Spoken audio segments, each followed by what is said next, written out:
नमस्कार दोस्तों। Strategic Bharat insight में आपका स्वागत है। आज हम एक बहुत ही इंपॉर्टेंट टॉपिक पर डिस्कस करेंगे जो भारत की नेशनल सिक्योरिटी से जुड़ा है।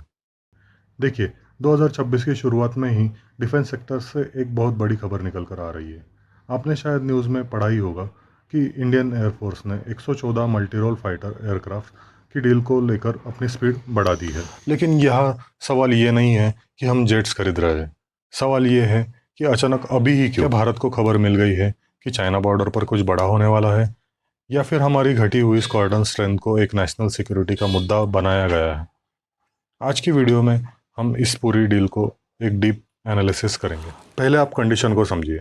इंडियन एयरफोर्स को टू फ्रंट वॉर यानी चाइना और पाकिस्तान से एक साथ लड़ने के लिए कम से कम 42 स्क्वाड्रन की ज़रूरत है, लेकिन आज की डेट में हम खड़े हैं सिर्फ 31 स्क्वाड्रन पर।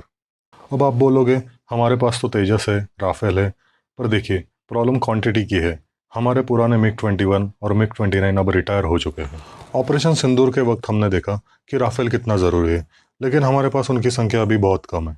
ये 114 जेट्स कोई लग्जरी नहीं है, बल्कि इंडियन एयरफोर्स की सर्वाइवल के लिए बहुत ज़रूरी है। अब यहाँ पर एक बड़ा सवाल आता है कि कौन सा जेट।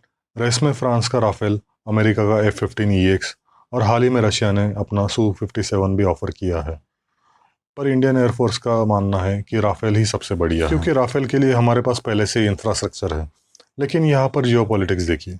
अमेरिका चाहता है कि भारत उनका जेट ले, क्योंकि हम रशिया से हमेशा के लिए अलग हो जाए।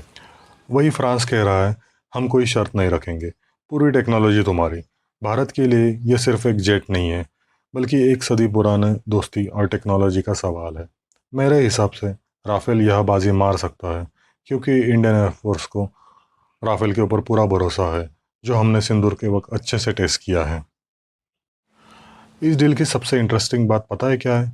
भारत ने साफ कह दिया है, buy global but make in India. 114 में से लगभग 96 जेट्स भारत में ही बनेंगे। इसका मतलब समझ रहे हो आप? अगर ये डील टाटा और डसॉल्ट के बीच होती है, तो भारत में एक फाइटर जेट्स की पूरी फैक्ट्री खुलेगी। इससे न सिर्फ हमें जॉब मिलेंगी, बल्कि आगे चलकर हम इन जेट्स को एक्सपोर्ट भी कर पाएंगे। ये वही मॉडल है जो चाइना ने 20 साल पहले अडॉप्ट किया था, और आज वो खुद के जेट्स बना रहा है। भारत भी वही रास्ते पर आगे चल पड़ा है। तो दोस्तों, 2026 भारत के डिफेंस के लिए एक डिसीजन ईयर होने वाला है। ये 114 जेट्स इंडियन एयरफोर्स की किस्मत बदल सकते हैं। लेकिन आपका क्या मानना है? क्या हमें अमेरिका के प्रेशर में आना चाहिए, या फ्रांस के साथ आगे बढ़ना चाहिए, या फिर रशिया का Su-57 लेकर स्टेल टेक्नोलॉजी में आगे निकल जाना चाहिए? कमेंट सेक्शन में अपनी राय ज़रूर दीजिए, और वीडियो अच्छा लगा हो तो लाइक शेयर सब्सक्राइब करना ना भूलें। जय हिंद।